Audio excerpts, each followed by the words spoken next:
Tawagin niyo na lang ako sa pangalang Robert. Gusto ko lang ibahagi yung karanasan ko bilang isang delivery rider sa gabi. Sir Dave, mas pinili kong gabi magbiyahe para iwas sa traffic at init ng araw. Isang typical na gabi dun sa isang fast food chain. Habang nakatambay ako, biglang may pumasok sa aking booking.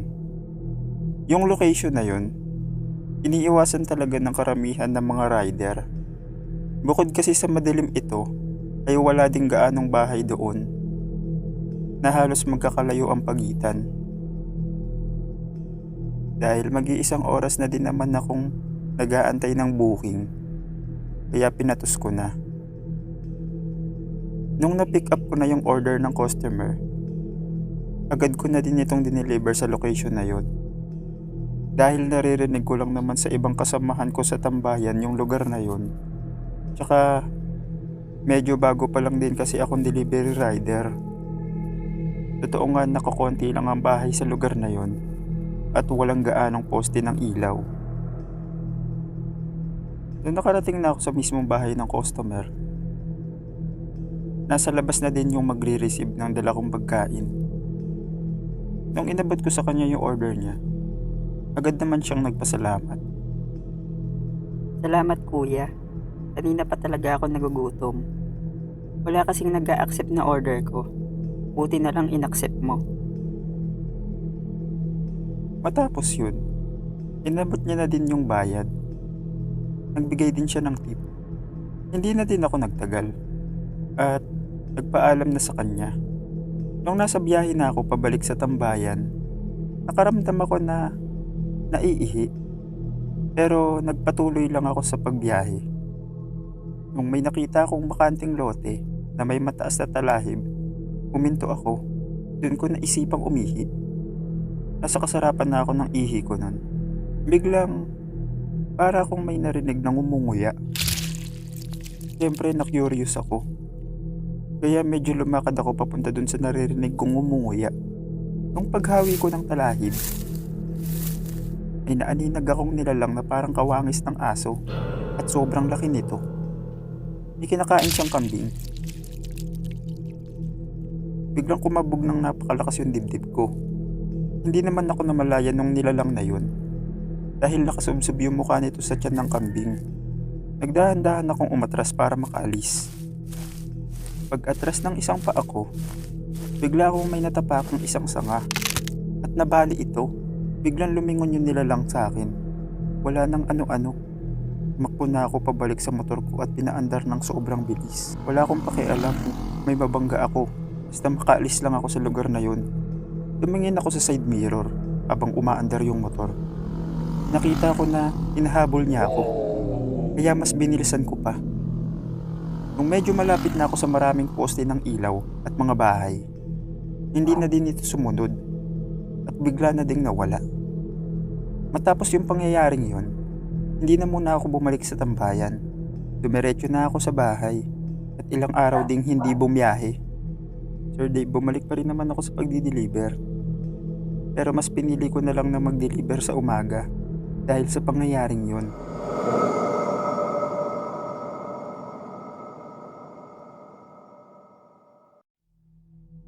Itago niyo na lang ako sa pangalang Poyet. Sa tagal kong delivery rider, hindi ko akalaing mararanasan ko itong karanasan ko na ito. Hindi naman ito sobrang nakakatakot. Pero depende na siguro sa makikinig kung matatakot sila. Basta ako, natakot at the same time, nalungkot din. Hindi ko nababanggitin kung anong app gamit ko. Pero para maiklo kayo, kulay orange po siya. November 3 nun. Mga bandang 4 p.m. Napag-isip-isip ko nang umuwi. Pero dahil medyo hindi pa naman ako pagod ng sobra, umirit pa ako ng isa pang booking. Nung pumasok na sa akin yung booking, agad ko na ding tinawagan yung customer. Tinanong ko muna siya kung anong ipapadeliver niya. Hello? Ma'am Rachel po, tama. Tanong ko lang po kung ano pong ipapadeliver nyo, ma'am. Hello, Kuya Rider? Ready for pick up na po yung item. Bulaklak lang naman po yun. Send ko na lang po sa iyo yung bayad. Pagtapos namin mag-usap ng customer, agad na din akong pumunta sa pick-up location. Pagdating ko sa pick-up location, pumasok na ako sa loob ng store at kinuha ko na yung item. Bulaklak nga, Sir Dave. Bago ako umalis, tinawagan ko ulit si Ma'am Rachel para i-confirm yung item at sumang-ayon siya na yun nga daw yun. Sinend niya na din yung bayad. Nagbigay din siya ng tip. Umalis na ako nun para ihatid na sa drop-off yung bulaklak. Medyo napaisip ako kasi walang pangalan yung drop-off ng location. Nakapin lang siya sa isang lugar. At sa tagal ko nagdi-deliver, hindi pa ako nakapunta sa lugar na yun. Nung medyo malapit na ako sa lugar kung saan ko i-deliver yung item, medyo napansin kong may mga nicho sa paligid ng kalsada. Umabante pa ako kasi sa unahan pa yung tinuturo sa mapa.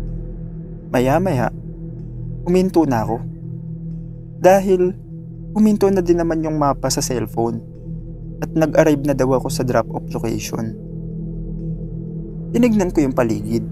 Napansin kong loob na siya ng sementeryo. Kinabahan ako, hindi dahil nasa sementeryo ako. Kasi naisip ko, baka modus yun at bigla akong hold upin. Madami na kasi akong nabalitaang ganon. Kaya tinawagan ko si Ma'am Rachel at binanggit ko sa kanya na nasa drop-off location na ako. At ang sabi niya, Kuya Rider, nakikita mo yung nag-iisang nicho dyan na kulay puti na may design na mga ibon? Opo ma'am, may damo-damo na parang hindi na nalilinisan.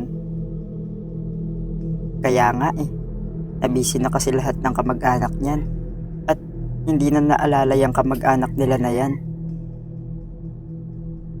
Ganun po ba? Oo kuya, kunin mo yung bulaklak at ilagay mo dyan sa nicho. nagulat ako nang biglang umiyak si Ma'am Rachel. At bigla ding naputol yung tawag. Hindi muna ako umalis. Kasi naalala ko yung sinabi niyang wala na daw dumadalaw sa nicho na yun. Kaya ang ginawa ko, binunot ko yung mga damo sa paligid ng nicho. Kasi yung mismong pangalan, hindi na din makita kasi natabunan na din ng mga damo. Nung maalis ko na yung mga damo, nilagay ko na din yung bulaklak. Biglang may lumapit sa aking batang lalaki at nagbebenta siya ng kandila. Kaya naman bumili agad ako. Nung ititirik ko na yung kandila sa tabi ng pangalan ng nakahimlay, bigla akong napaatras. Dahil yung pangalan ng customer at pangalan ng nasa nicho ay iisa. Hindi na ako nagtagal sa lugar na yun at umalis na agad. Habang nasa biyahe ako, iniisip ko yung nangyari. Hindi pa rin ako makapaniwala. Paano nangyari na nakapag-order at nakapagbayad siya sa akin? Kaya tinawagan ko ulit yung number niya. Pero hindi ko na ito makontak. Sir Dave, kinikilabutan pa rin ako sa mga nangyaring yon. Pero nakakalungkot lang isipin na may mga mahal tayo sa buhay na nakakalimutan na natin dahil sumakabilang buhay na sila.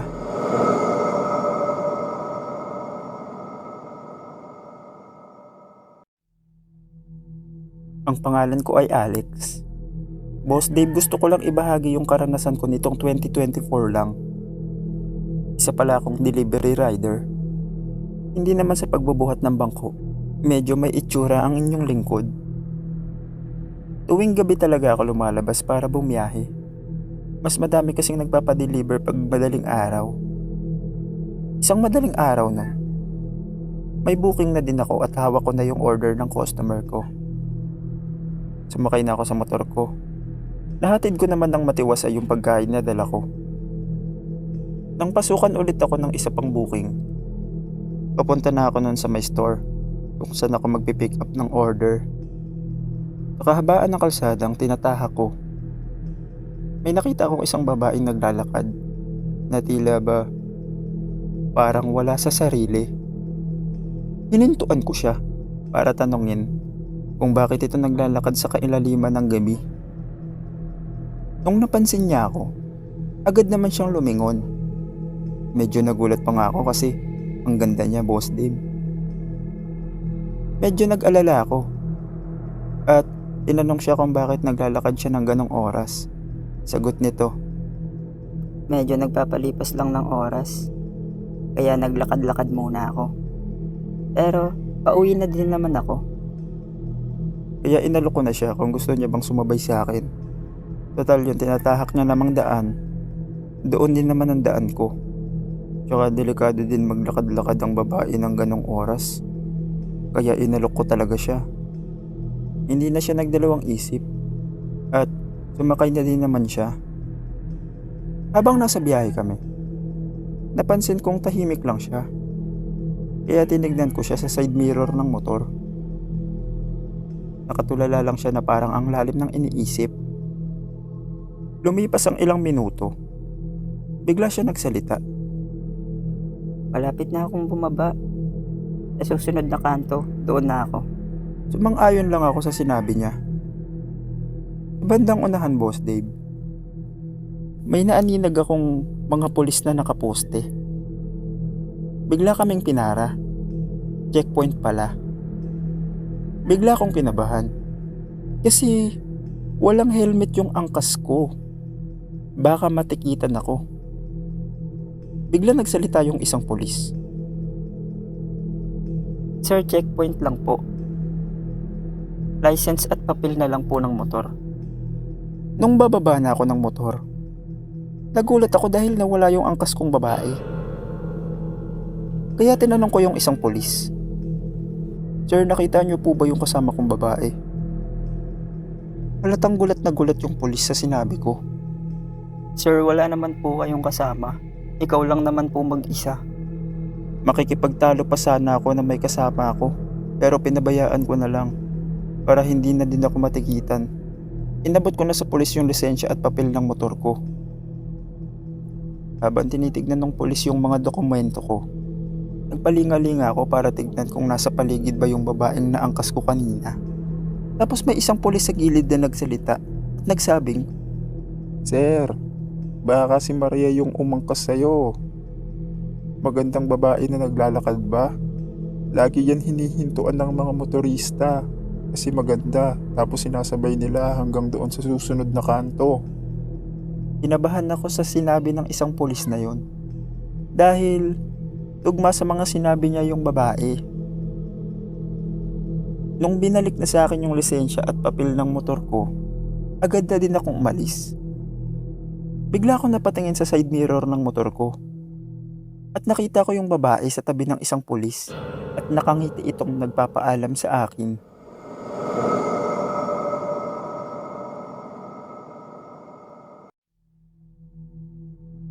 Ako si Norman. Ang ikukwento ko po ay yung panahong delivery rider pa ako. Pandemic yun, Sir Dave. Papunta na ako nun sa isang lugar na parang farm para kunin yung i-deliver ko. Pagdating ko sa mismong lugar, may sumalubong sa akin isang matandang lalaki na may mahabang puting balbas. Medyo natakot ako at napaatras dahil duguan yung damit ng matanda. Pero bigla siya nagsalita.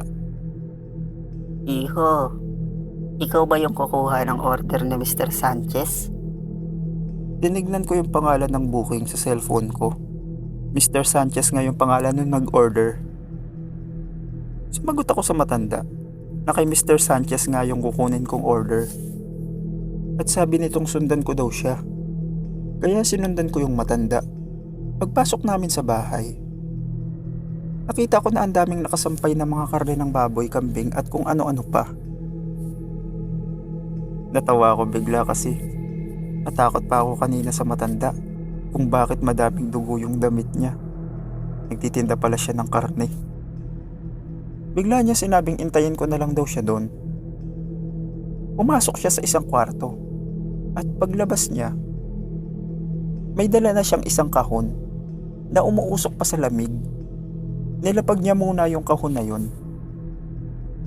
Hindi ko na tinanong kung anong laman nun. Panigurado, karne naman yun eh. Kasi umuusok pa sa lamig. Tapos galing pa sa kwarto na parang freezer. Nagsalita yung matanda. Sabihin ko daw kay Mr. Sanchez na alam niya na kung paano siya babayaran sa karneng yun. Sumang-ayon na ako at binuhat na yung order ni Mr. Sanchez.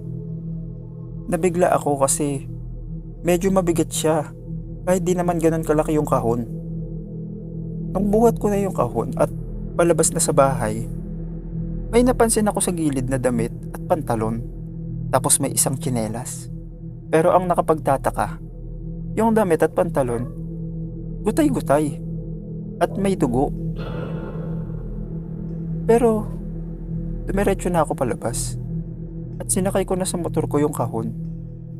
Bago ako umalis, nagsabi din yung matanda na bilisan ko daw kasi malaki daw magbigay ng tip si Mr. Sanchez.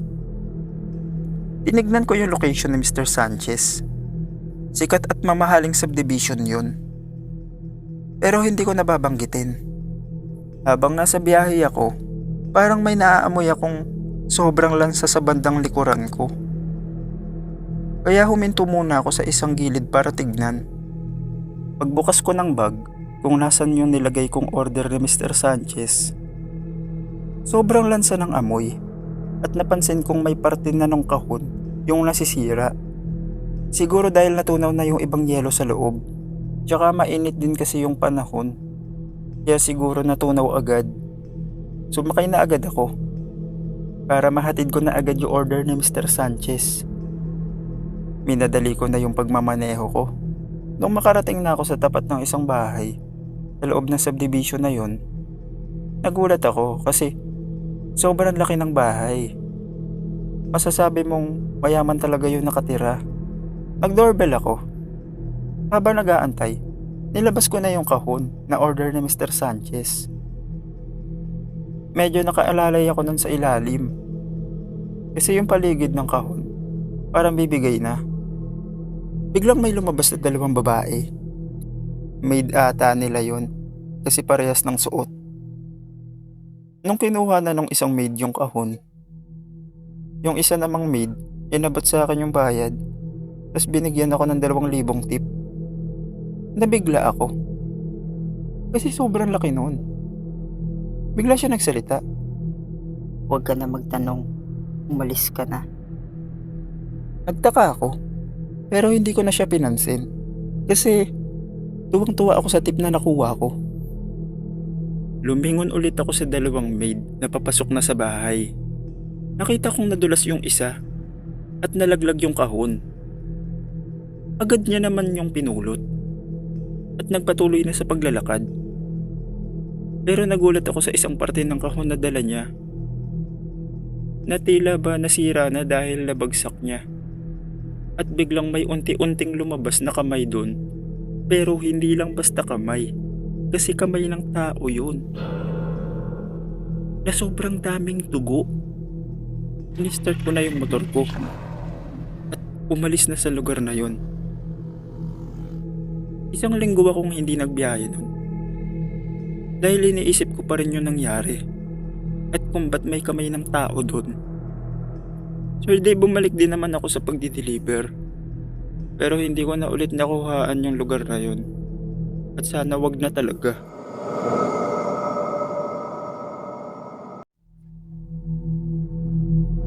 Ang karanasan kong ito ay naganap sa bahay na inupahan ko sa Novaliches. Ako nga pala si Patrick. Bali unang gabi ko po nun, okay naman. Wala namang kakaiba. Pero nung sunod na araw, patulog na ako nun. Nagtataka ako, bakit ang init ng buong kwarto? Kahit naka-electric fan na po ako, init na init pa rin po ako. Hayaan ko na lang. Kasi baka naninibago lang ako kasi kakalipat ko pa lang. Pinatay ko na yung ilaw kasi matutulog na ako nun. Alam niyo yung pakiramdam na may nakatingin sa'yo kahit ikaw lang naman mag-isa sa bahay. Pero di ko na lang pinansin at natulog na ako nun. Makalipas ang ilang oras, bigla akong naalimpungatan. Mga bandang 2:00 ng madaling araw. Ang sama ng pakiramdam ko, yung tipong para akong lalagnatin. Pero nakatulog na ulit ako. Bandang 6:00 ng umaga, medyo naaninag ko na maliwanag na. Para akong may naririnig na nag-uusap pero ang liliit lang ng boses. Tapos may biglang humawak sa batok ko na maliit na kamay. Buong palad pero maliit. Tapos nakatulog na po ulit ako nun. Nagising ako bandang 10:00 ng umaga. At bumangon habang nag-aalmusal, iniisip ko kung ano yung humawak sa akin. Sa totoo lang po, hindi na po ako natatakot sa ganyan. Kasi sanay naman na po ako. Palagi kasi akong may nararamdaman kahit saan ako magpunta. Pero hindi ko naman po sila nakikita. Tanong ko lang po sa mga listeners, ano po kayang tawag sa ganun? May nararamdaman ka pero wala kang nakikita. Tawagin nyo na lang po ako sa pangalang Justin. Taga Novaliches po ako. Medyo bata pa at naaadik sa Mobile Legends. Unang umaga nun, paalis na si mama, papasok na sa trabaho. Yung mga kapatid ko naman nasa school na. Mga pang-umaga kasi sila. Naranasan nyo na bang matakot sa sarili nyong bahay? Dito na po ako pinanganak pero sa buong buhay ko, wala akong naranasang katatakutan sa bahay namin. Bali ako na lang mag-isa sa bahay kasi umalis na si mama at yung mga kapatid ko nga ay pumasok na kasi pang-umaga nga sila. Bumangon ako para kumuha ng almusal. Pagkatapos ko po kumuha ng almusal, dinala ko na sa kwarto ko. At dahil nga panay laro ako ng ML, habang kumakain ako, naglalaro ako. Mas marami pa yung pagdutdut ko sa cellphone kaysa sa pagsubo ko ng pagkain. Sa mga kabataan dyan na mahilig maglaro ng ML, alam kong nakaka-relate kayo. Habang naglalaro ako, may kumatok sa pinto ng kwarto ko. Nagtaka ako, wala naman akong kasama sa bahay. Nisip ko baka yung aso lang namin. Di ko na pinansin. Maya-maya, may kumatok na naman. Medyo nakaramdam na ako nakakaiba, kaya sinilip ko. Pero wala naman. Tinignan ko din yung aso namin, kaso tulog. Imposible namang pagtripan ako ng aso namin, nakakatok sabay matutulog. Ano yun? Hindi naman tao yun, di ba? Maya-maya, sinara ko na uli yung pinto. Nag-focus na kasi ako sa nilalaro ko. Ang nagpatigil sa paglalaro ko ay yung biglang pinatay yung ilaw sa kwarto ko. Putya, natigil talaga ako sa paglalaro nun. Kasi yung switch ng ilaw namin nasa loob mismo ng kwarto ko at katabi lang ng pinto. Kung may ibang magpapatay nun, kailangan muna pumasok sa kwarto ko. Tumayo talaga ako nun, Sir Dave. At napasabi ng, "Huwag mo naman ako takutin sa sariling bahay namin." Binuksan ko uli yung ilaw. Tapos lumabas ako. Kahit natatakot ako, kalmado pa rin akong lumabas at sinara yung bahay. Siguro dahil bahay din namin kaya di ako ganun katakot. Pero lumabas pa rin talaga ako. Pagpunta ko sa bahay ng tita ko, nakwento ko kay tita yun nangyari. At ang sabi niya, "Si lola mo yun, ang aga-aga kasi puro kalaro ng ML." Pagkatapos nun, Sir Dave, nantay ko na lang na makauwi yung mga kapatid ko galing school para may kasama na ako sa bahay. Ang pangalan ko ay Mac. Sir Dave, gusto ko lang po ikwento yung karanasan namin sa isang bahay sa Novaliches. Siguro para sa inyo, hindi ito nakakatakot. Pero para sa aming mga nakaranas, masasabi naming nakakakilabot itong naranasan namin.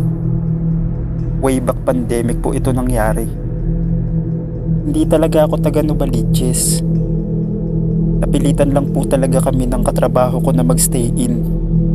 Gawa nga po ng pandemic. Bali, background lang po sa bahay na ito. Ang unang tumira dito simula nung marentahan ng boss namin yung bahay na to ay yung isang katrabaho namin na si Kuya Ken. Kasama niya yung asawa at anak niya. I-demonstrate ko lang po yung bahay para kahit papaano may idea kayo sa isip nyo. Pagpasok mo ng sala, sa bandang kaliwa, may dalawang pinto, parehas kwarto yun. Sa isang kwarto, dalawa kami ng katrabaho kong si Jong. Sa kabilang kwarto naman ay yung pamilya ni Kuya Ken. Ang pinakang pagitan ng dalawang kwarto ay plywood. Kahit anong kaluskos o kalabog mula sa kabilang kwarto ay rinig sa kwarto namin. Linggo nun, walang pasok at pahinga kaming dalawa ni Jong. Sa kwarto, bandang 2 PM naglalaro kami. Pagtapos ng isang game, lumabas ako ng kwarto at kumatok sa kabilang kwarto para ayain maglaro rin yung katrabaho namin na si Kuya Ken. Pero ang nagbukas ng pinto ay ang asawa niya. Sabi ko, si Kuya Ken. Wala dito. Tumawag kanina yung boss nyo. Pinapunta siya sa site. May aasikasuhin daw. Ganun ba? Sige.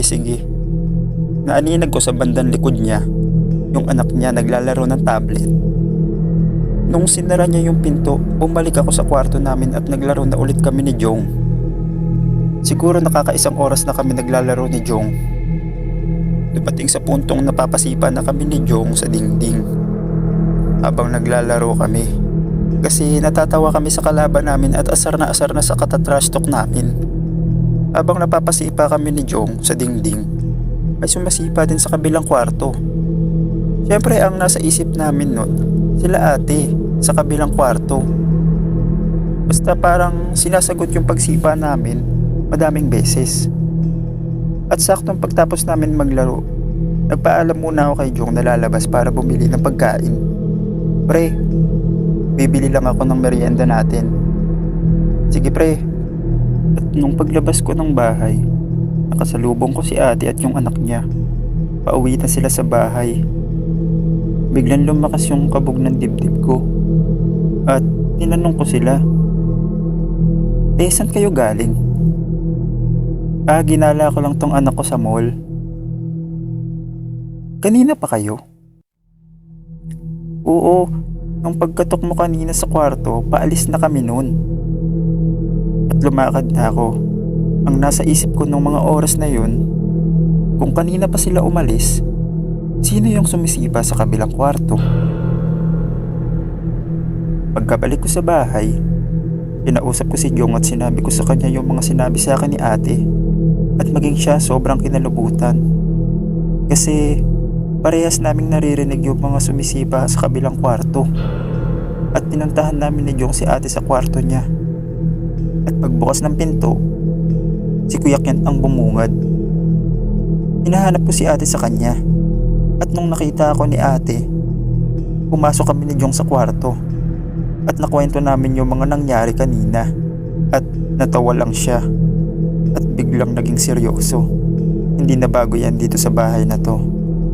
Bago pa kami tumira ni Kuya Kent mo, alam na namin yung history ng bahay na to. Dahil nakwento to nung may-ari sa amin bago upahan ng boss nyo. At nakwento sa amin ng may-ari na madami nang namatay dito kasi sobrang tagal na nga daw ng bahay na to. At hindi na bago na may magparamdam dito. Kaya kung may naramdaman kayo dito, huwag nyo nalang pansinin. Masasanay din kayo. Sir Dave, tumagal pa kami sa bahay na yan. Sobrang dami pa naming naranasan at yung ibang kasama pa namin sa bahay na bagong dating ay nakaranas din.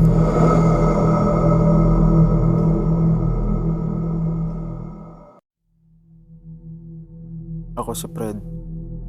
Gusto ko lang ibahagi yung karanasan ko sa bahay ng tito ko. Taga Novaliches po sila. Taong 2005 po ito nangyari. Taga Pasay po ako. Yung mga panahong yan, wala pa akong trabaho. Bali, naghahanap pa lang talaga ako ng maa-applyan.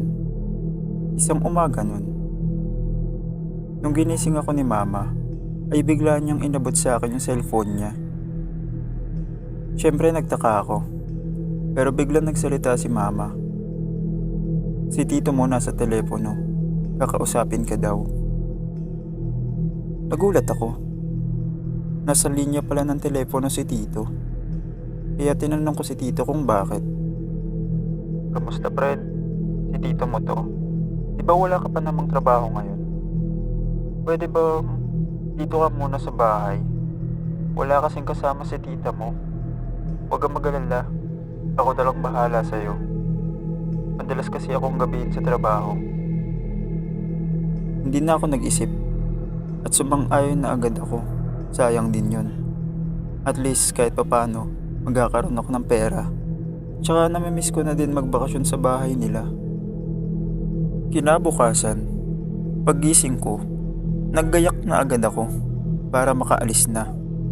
Makalipas ang ilang oras ng biyahe, nakarating na ako sa street nila tito. Siguro 2 kanto na lang bago yung bahay nila. May nakita akong isang matandang babae at nakasalubong ko ito. Nung malapit na ako sa kanya, bigla akong may naamoy na ang baho na parang nabubulok. Nung tinignan ko naman yung matanda, maayos naman siya. Malinis na hindi mo mababakasan ng dumi sa katawan. Pero ang pinagtataka ko, saan nanggagaling yung mabahong amoy? Nung nalampasan ko na yung matanda, ay siya ding pagkawala ng mabaho na amoy. Nang makarating na ako sa bahay nila tito, pagkatok ko sa pinto ay si tita ang nagbukas at pinapasok na niya ako sa bahay nila. Wala daw si tito, kanina pa daw nakaalis. Wala naman nangyari nang maghapon na yon. Nagkwentuhan at nagkamustahan lang kami ni tita. Doon niya na din nabanggit na 7 buwan na siyang buntis. Maya-maya, inutusan ako ni tita na ilabas ko daw yung mga basura. Nung paglabas ko, nakita ko na naman yung matandang babae. Nakatayo siya sa may kanto at nakatanaw sa bahay nila tita. Hindi ko na lang pinansin at pumasok na uli ako sa bahay. Kinagabihan, nag-text si tito na gagabihin daw siya ng uwi. Siguro mga bandang 9:00 na nun. Inutusan ako ni tita na kunin ko daw yung asin.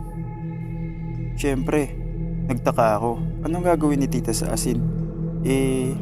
Tapos naman na kaming kumain. Nung iaabot ko na kay tita yung asin, hindi niya kinuha. Bagkus ay inutusan niya akong lagyan ko daw ng asin yung mga bintana. Pagkatapos ko malagay yung asin, nagulat na lang kami ni tita nang biglang may narinig kaming parang naglalakad sa bubungan. Hindi mo namang masasabing pusa lang yun. Kasi yung yabag ng paa, ang bibigat, parang sa tao lang gagaling. Biglang inaya na ako ni tita, pumunta na daw kami sa kwarto nila. Doon daw muna ako hanggang makauwi si tito. Medyo naguguluhan na ako sa mga nangyayari. Nagpalagay ng asin si tita sa bintana at may mga mabibigat na yabag sa bubong. Maya-maya, may kumatok sa pintuan, kasabay ng pagkawala ng mga yabag. Nung lalabas na sana ako ng kwarto para buksan yung pinto, pinigilan ako ni tita at biglang kinuha yung cellphone niya. Tinawagan niya si tito at tinanong kung nasa labas na ba ito at sumagot naman ito na nasa labas na nga daw siya. Puntahan ko na daw at pagbuksan ko ng pinto. Pagpasok ni tito, wala naman nang nangyari ng buong gabi na yon. Kinabukasan, naisipan kong lumabas ng bahay. Total, wala namang pasok si tito noon kasi weekend. Kaya, pwede akong lumabas kasi may kasama naman si tita sa bahay. Nung makalabas na ako ng bahay, nakita ko na naman yung matanda. Kung saan ko siya nakita kahapon. Nakatitig pa rin siya sa bahay nila tito. Nung malapit na ako sa kanya, kasi doon din ako dadaan kung nasan siya, bigla siyang umalis. Pagdaan ko sa mismong pwesto ng matanda sa kahabaan ng daan na tinahak niya, ay wala na ito doon agad. Nagtaka ako, ang bilis naman niya mawala. Tsaka wala namang ibang daan doon na pwede niyang matagusan. Kasi isang diretso lang yun. Isa pa, sa tanda niyang yun, Imposible namang makarating agad siya ng ganun kabilis sa dulo ng kalsadang yon. Nagpatuloy na ako sa paglalakad ko at hindi ko na lang pinansin. Nung makauwi na ako sa bahay, nadatnan ko si Tito na may hinahasang itak na medyo kinakalawang na. At tinanong ko siya kung para saan yan. Sabi niya lang nun, mamaya ako ikikwento sa'yo pagtapos ko dito. Kinagabihan, habang nanonood sila Tito at Tita ng TV sa sala, medyo nasa bandang bintana sila nakapwesto. Kasi po, nandun yung sopa, Sir Dave. Galing ako nun sa may kusina. Kasi katatapos ko lang maghugas ng plato. Pagdating ko sa sala, may nakita akong kamay na galing sa bintana na umaabot kay Tita. Tapos sinabi ko kay Tito yung nakita ko. Tito, may kamay po. Nakatulala lang ako nung nakita ko yun. Paglingon ni Tito sa bintana, siyang bilis din ng pagkawala ng kamay. Sabay pinatayo niya si Tita at sinara yung bintana.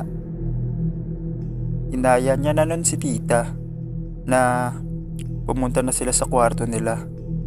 Pero bago pa sila pumunta, kinuha niya yung itak na hinasa niya nung umaga. Sinabihan ako ni Tita na doon na din daw ako matulog sa kwarto nila. Pagpasok namin sa kwarto, tinanong ako ni Tito kung ano daw ba yung nakita ko sa bintana. Sabi ko, kamay na maitim na may mahabang mga balahibo at may mga mahaba ding mga matutulis na kuko. Sabi ni Tito nun. Maging alerto daw ako. Pag may marinig o maramdaman daw akong kakaiba, ay sabihin ko daw agad sa kanya. Nakaidlip na ako nun. Nang bigla akong magising ng mga bandang hating gabi. Kasi parang may naririnig akong parang kumukutkot sa may bubong. Pero di ko na lang pinansin kasi antok pa ako nun. Maya-maya, nakatulog ulit ako. Siguro ilang minuto ang lumipas. Nagising na naman ako kasi naiihi ako.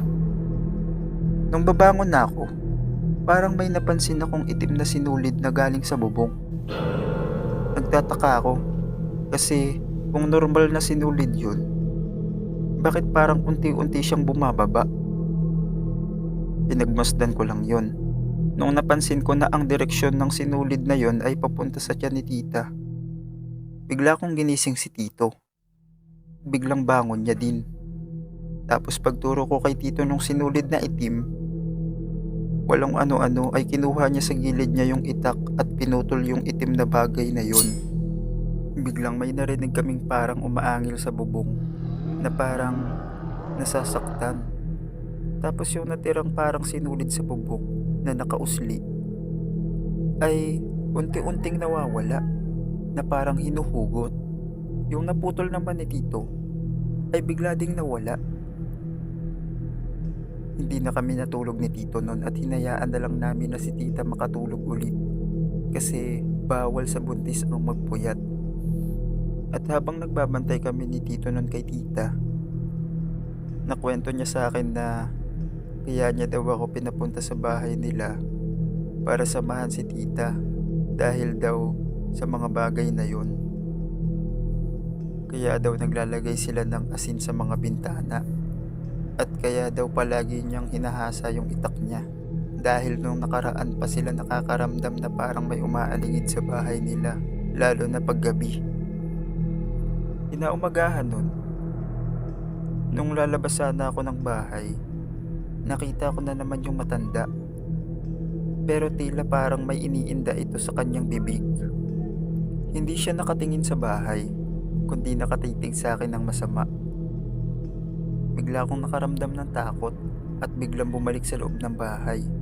Napag-isip-isip ko na baka yung matanda talaga na yun yung aswang. Kasi nung nakaraan ko pa nakikitang nakatitig sa bahay. Sinabi ko ito kay Tito at bigla siyang lumabas. Pero paglabas niya, wala naman daw. Nung sumunod na mga araw, wala naman na kaming naramdamang kakaiba. Hindi ko na din nakita yung matanda. At At lumipas pa ang ilang mga buwan, nanganak na si tita. Sir Dave, babae po ang naging anak nila ni Tito. At malaki na siya ngayon.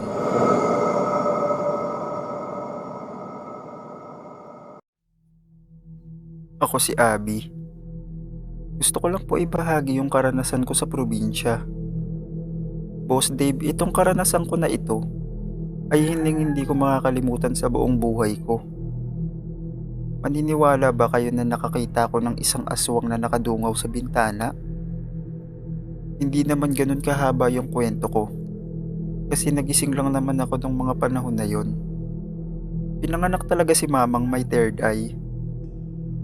Nangyari itong kwento ko 2013. Buntis si mama nun. Bigla niya akong inaya umuwi daw kami sa probinsya. Sabi daw kasi ng bantay niya, hindi daw magiging maganda kung dito siya magbubuntis sa bahay namin. Bago niya ako sabihan, nag-usap na pala sila ni Papa na uuwi nga daw muna kami ng probinsya. Hindi na nakatanggi si Papa nun. Kasi pag may mga ganyang mga bagay, imbis na pagtalunan nila, mapayag na lang si Papa. Gawa nga ng paniniwala ni Mama. Tsaka, hindi ko din pala nabanggit kanina. Manghihilot pala si Lolo sa probinsya namin. Bali dun po balak umuwi ni Mama. Si Papa naman kasi, hindi makakasama sa amin. Dahil nandito yung trabaho niya sa Maynila. Sa Romblon pala ang probinsya namin, Boss Dave. Paminsan-minsan, dumadalaw si Papa pag nakakapag-leave siya sa trabaho. Kabuuan na ni Mama nun. Nagising ako bandang 2:00 ng madaling araw. Kasi si Lolo, sigaw ng sigaw at nagmumura. Pumanda ka sa akin bukas. Alam ko kung sino ka. Susugurin kita sa bahay niyo. Pero, kakaiba itong nilalang na ito, Boss Dave. Kasi kahit pinagmumura na at binantaan na ni Lolo, ay hindi pa rin ito tumitigil sa pag-aligid. Kasi madalas na napapakinggan ko sa ibang kwento, pag namura na at napagbantaan, usa nang nawawala yung nagpaparamdam. Tinanong ko si Mama, bakit nagagalit si Lolo? Tsaka sinong kausap niya? Sabi ni Mama nun, wag daw ako maingay, pabayaan ko lang daw si Lolo. Nung nawala na yung mga yabag, tumigil na din si Lolo sa pagsigaw. Akala ko tapos na. Maya-maya, biglang kumalabog yung bandang likod. Madalas kasi sa mga bahay sa probinsya, may pinto sa likod. Di pinuntahan ni Lolo. Siguro punong-puno na si Lolo kaya nilabas niya na dun sa likod bahay. Tapos dun naman siya sumigaw at winasiwas yung kinuha niyang itak sa likod ng pinto. Habang nandun kami ni Mama sa loob ng bahay, bigla akong narinig na parang nagbubukas ng bintana. Yung bintana po na jealousy. Yung tunog na unti-unting binubuksan. Paglingon ko, may nakita akong nilalang na hindi ko makakalimutan sa buong buhay ko. Habang tinatype ko ito, naaalala ko na naman yung mukha na yun. Maitim yung mukha na may mahabang buhok na sabog. Tapos yung mata, nanlilisik na namumula. Tapos may mahabang pangil. Tapos, naglalaway pa ito. Yung kamay naman niya, may mahaba at maiitim at matutulis na kuko.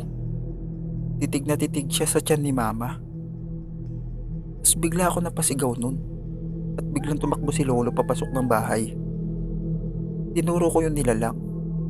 Nakita ni Lolo yung tinuro ko. Bigla niya sinigawan at sinugod.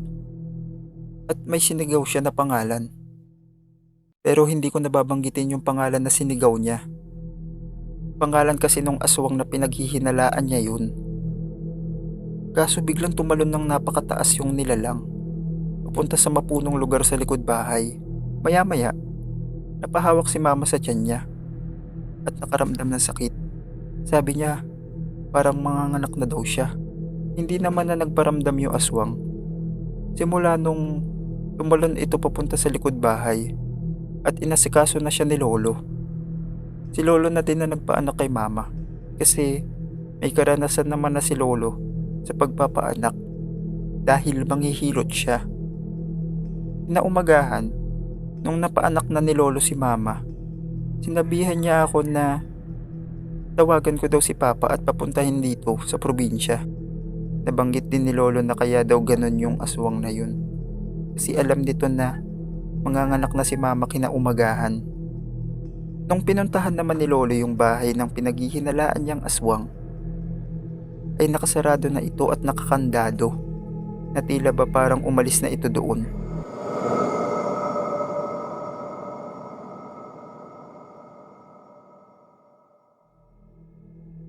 Umuwi kami buong pamilya sa probinsya kasi may reunion sa side nila papa. Ako nga pala si Mac. Alam nyo naman pag reunion sa probinsya, sobrang dami talaga dun na dun mo lang makikilala. Lahat ng kamag-anak mo na first time mo palang makikita sa tanang buhay mo. Dahil galing kaming Maynila at walang matutulugan sa bahay nila lolo, yung ibang pinsan at mga tito namin nandun na. Nauna kasi silang dumating sa amin galing Maynila. Balak na lang sana nila mama at papa na mag-rent sa resort na malapit lang din naman sa bahay ni lolo. Kasi halos tabing dagat lang naman po yung bahay ng lolo ko. Kaya may mga resort na malapit. Nung papunta na kami ng resort, biglang tinawag kami ni lolo. Anak, doon na lang kayo tumuloy sa bahay ng tiyahin mo. Total, wala namang tao doon. Para hindi na din kayo gumastos. Yung bahay na po yun ay dating bahay ng tiyahin ni papa na kapatid ni lolo. Pero kamamatay lang po nun. Bali yung caretaker lang po yung tao sa bahay na yun. Dahil yung nag-iisang anak ng tiyahin ni papa nasa ibang bansa na nakatira. Naisip din ni papa na para hindi na kami mapagastos, pumayag na din siya. Bali nung gabi, patulog na kami. Siguro bandang 7 PM na nun. Alam nyo naman sa probinsya, halos karamihan ng tao pag ganyang oras tulog na. Nasa iisang kwarto lang kami. Bali yung nasa kama, si mama at papa, katabi yung bunso namin, at kami naman ng kapatid ko. Nasa sahig lang, naglatag lang kami. Lumipas yung ilang mga oras. Nakatulog na silang lahat. At ako na lang yung gising. Kasi hindi ako makatulog. Siyempre laking Maynila. Bandang 11 PM, may bumagsak sa bubong namin. Ang lakas. Alam niyo po yung parang sinasadya batuhin. Pero binaliwala ko lang po. Kasi iniisip ko baka mangga lang yun. May katabi kasing punong mangga yung bahay ng tiyahin ni papa. Siguro lumipas yung ilang mga minuto, may bumagsak na naman sa bubong. Sir Dave, sobrang lakas talaga. Sinasadya na ata. Pero yung mga kasama ko sa bahay, tulog na tulog. Hindi man lang nagising. Medyo kinabahan na ako. Kasi probinsya, 'di ba? Tapos layo-layo pa yung bahay. Nagtalokbong ako ng kumot. Kaso yung kumot, paiksi. Alam mo yun, Sir Dave, pag nakatalokbong ka, lampas yung paa mo. Pag nakumutan mo naman yung paa mo, labas naman yung ulo mo. Kaya no choice, binaliko ko na lang yung katawan ko para magkasya sa kumot. Maya-maya, may narinig akong nagbubuhos ng tubig sa CR. Hindi ko pala nabanggit kanina. Yung kwarto kung nasan kami, wala siyang pinto. Tapos sa kabilang side niya, yung CR na agad. Kaya maririnig kong may tao sa CR. Yun na nga, may nagbubuhos ng tubig sa CR. Iniisip ko kung sino yun. Kompleto naman kami sa kwarto. Wala din naman yung caretaker. Kasi umalis siya nung umaga, bago kami tumuloy sa bahay. Bali nagising si papa, sabay ng pagtigil ng pagbuhos ng tubig. Ba't gising ka pa? Anong oras na? Hindi kasi ako makatulog. At biglang bumangon si papa para mag-CR. Pagbalik niya, humiga na ulit siya at natulog na ulit. Nakaidlip na din ako. Makalipas ang ilang mga oras, nagising ako. Tinignan ko yung cellphone ko. Saktong 3:00 na ng madaling araw. May narinig ulit akong nagbuhos ng tubig. Parang naliligo. Nagtaka na naman ako. Sinong maliligo ng ganong oras? Tuloy-tuloy talaga yung buhos ng tubig. Tinignan ko si Papa, tulog na tulog. Kumpleto kami sa kwarto. Nagtataka na talaga ako, kanina pa yung buhos ng tubig na yan. Bago ako matulog, may nagbubuhos na. Tapos pagising ko, may nagbubuhos pa rin. Kaya pinilit ko na lang uli matulog. Kasi di naman ako makabangon para tignan. Kasi nga, natatakot ako. Hindi ko na malaya nakatulog na ako. Inaumagahan, pagising ko, wala na akong katabi. Wala na sila. Putya, naisip ko yung nangyari nung gabi. Bumangon agad ako. Sabay labas, walang lingon-lingon. Tumakbo talaga ako kahit kagigising ko lang nun. Pumunta ako kay Lolo. Kasi alam ko, nandun silang lahat. Pagdating ko dun, ang biglang nagsalita si Papa. Nauna na kami dito kay Lolo mo. Kasi ang sarap ng tulog mo kanina. Hindi ka na namin ginising. Binanggit ko kay Lolo yung nangyari sa akin nung gabi. Nakikinig lang sila Papa. Sabi ko, wala kayong narinig kagabi? Na parang bumagsak ng 2 beses sa bubong? Ang lakas-lakas kaya? Sabi nila, wala naman daw.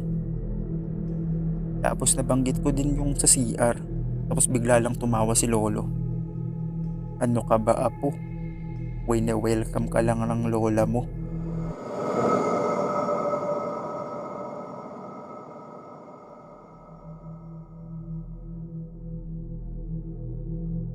Sir Dave, ako nga pala si Mel. Itong pangyayari na naranasan namin sa probinsya ang ikikwento ko. Bale may company outing kami nito sa Quezon. Nag-set up na agad kami para sa gaganapin naming party. Wala namang kababalaghan nangyari sa amin nung mismong party. Bali nung nag-iinuman na kami nung gabi, doon na namin naranasan yung hindi namin inaasahan. Lasing na yung iba naming kasama sa inuman at nakatulog na. 3 na lang kaming medyo matino pa ang pag-iisip at hindi pa masyadong lasing. Biglang nag-aya yung isa naming katrabaho na si Josh na magpares daw kami para makahigop ng sabaw. Masakit daw kasi yung ulo niya. Bali inaya na din namin yung isa naming katrabaho na si Kuya Ram. Kasi siya yung marunong mag-drive sa amin. Dahil wala namang nagtitinda ng pares sa malapit, naisipan naming pumunta ng bayan. Habang nasa biyahe kami, napadaan kami sa isang kalsada na walang kabahay-bahay, na puro puno lang yung nasa paligid. As in, wala talagang kabahay-bahay. Biglang nagulat na lang kami ni Josh sa pagpreno ni Kuya Ram ng sasakyan. Halos sumampas ako sa unahan sa sobrang lakas ng preno niya. Kuya, anong nangyari? May kuneho kasing biglang tumawid. At lumabas si Kuya para tignan yung harapan ng sasakyan kung nabangga niya ba yung kuneho. Pero pagbalik niya, sabi niya sa akin, wala naman daw. Tapos may narinig kami sa likod na nagsasalita. Paglingon namin, si Josh nakatulala sa bintana. Tapos may matandang babae na kumakausap sa kanya. Balot na balot yung matanda. Parang nasa 80 plus na ata yun. Nakita talaga namin, matanda talaga. Nakabalabal. Ang pinagtataka lang namin, saan galing yung matanda? Eh wala namang kabahay-bahay doon. Tsaka puro puno lang talaga. Tinawag namin yung matanda, pero di kami pinapansin. Kay Josh lang siya nakatitig at nagsasalita ng hindi namin maintindihan. Parang Latin ata yung sinasabi niya. Medyo nakaramdam na kami ng takot kasi saan galing yung matanda at nagsasalita ng di namin maintindihan. Tapos nakatitig lang siya kay Josh. Walang sabi-sabi. Biglang pinatakbo ni Kuya Ram yung sasakyan ng mabilis. Wala na siyang pakialam kung anong nangyari sa matanda. Basta makalayo lang daw kami doon.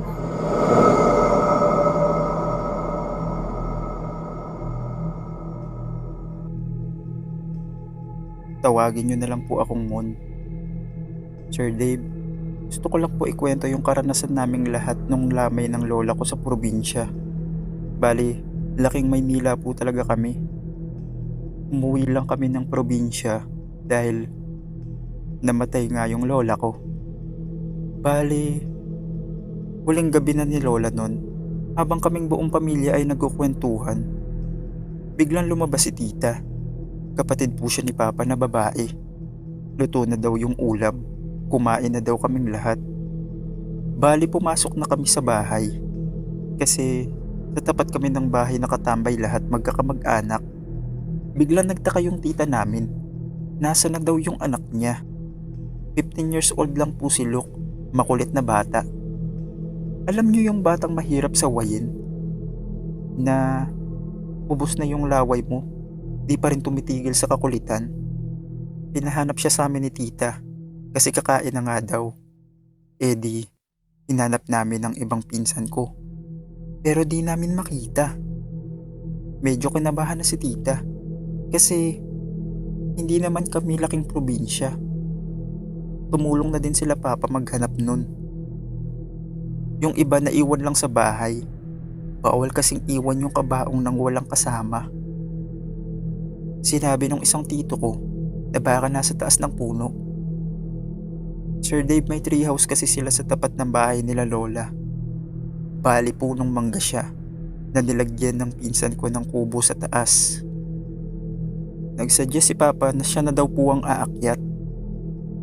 Nagdala siya ng flashlight pero wala naman daw po doon. Umakyat din po ako pero wala talaga siya doon.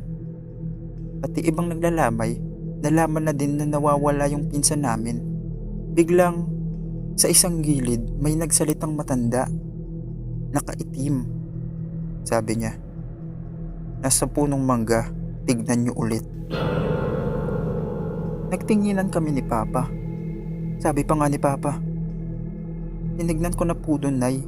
Wala talaga. Sabi nung matanda, tignan mo ulit. Bumalik uli si Papa para tignan ulit. Tapos paglabas niya ng treehouse, buhat niya na yung pinsan ko. Nagpaalalay lang siya pababa kasi tulog na tulog daw. Pagbaba ni Papa, sabi niya, tinignan ko na yun dun. Kung saan ko siya nakita. Pero wala siya roon. Sumang-ayon din ako kasi kahit ako, pagtingin ko dun, wala din naman siya. Kasi umakyat din ako. Pero ang mas nakapagtataka, sino yung matanda na nakaitim na nagsabi na nasa puno si Luke? Pagtingin namin kung saan nakaupo yung matanda, ay wala na ito doon.